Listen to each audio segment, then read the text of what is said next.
to the world through adverts and sponsorship. We also offer latest broadcast equipment for rent, all at affordable prices.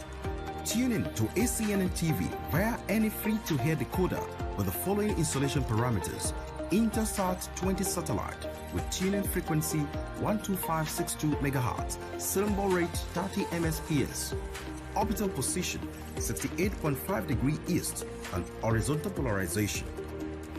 You can also keep in touch with episodes of our programs via these social media platforms.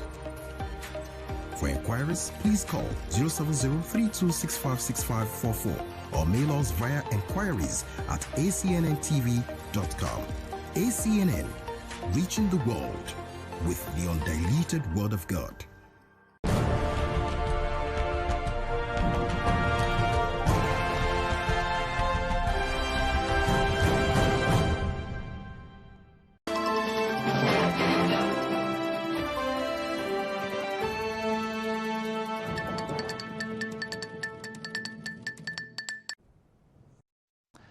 Hello and welcome to News Update. The Anglican Bishop on the Niger, the Right Reverend Dr. Owen Nwokolo, has lauded what he described as the enormous social engineering responsibility of the Nigerian media, underscoring what numerous functions he said the media engage in to make the society tick. He explained that the media in the country play important roles, especially in bringing about certain political, economic, and social challenges, adding that without the media, certain things would neither occur nor work well in the society.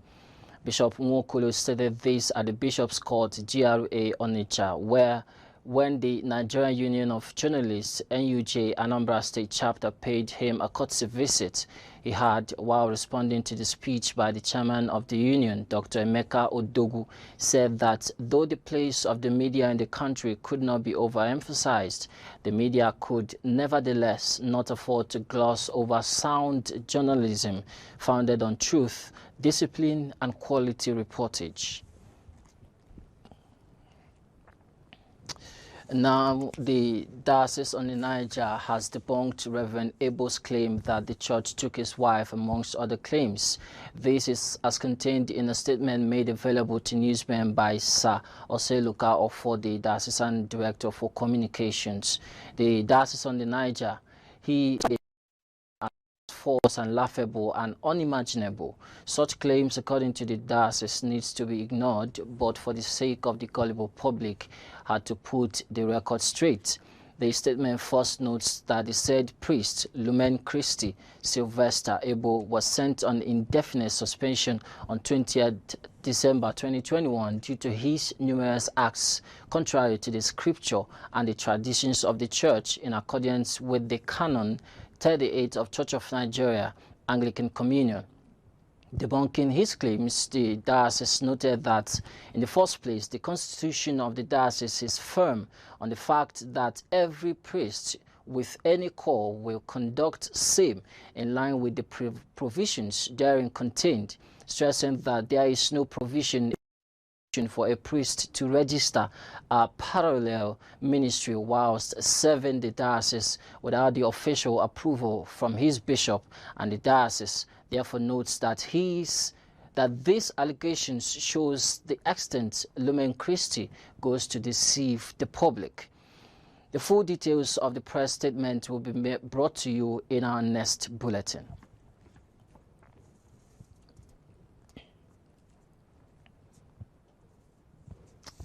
A member of the British Parliament, the Baroness Caroline Cox, has called on Nigerians to remain resolute and committed to God as they seek justice, peace and reconciliation on the face of the persistent attacks by Islamist Fulani cattle herdsmen militia groups in the middle belt of the country and the Boko Haram insurgency in northeastern Nigeria. Speaking at a meeting with the Primate of all Nigeria Anglican Communion, Most Reverend Dr. Henry Ndokuba, Baroness Cox said she was on a fact-finding mission to Nigeria and to commiserate with the victims of these attacks. We'll bring you details in our next bulletin.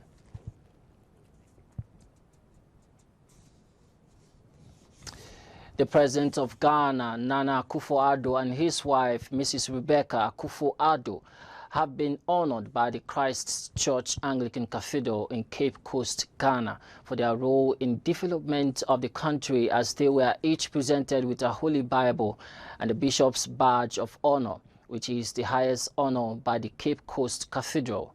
The couple's first worship at the cathedral was as part of activities marking Ghana's 65th independence celebration held in Cape Coast. In a sermon, the Diocesan Bishop of Cape Coast, Right Reverend Dr. Victor Ataboafo, called on Ghanaians to pray for the leadership of the country so they would be able to steer affairs of the nation well to turn around various facets of the economy.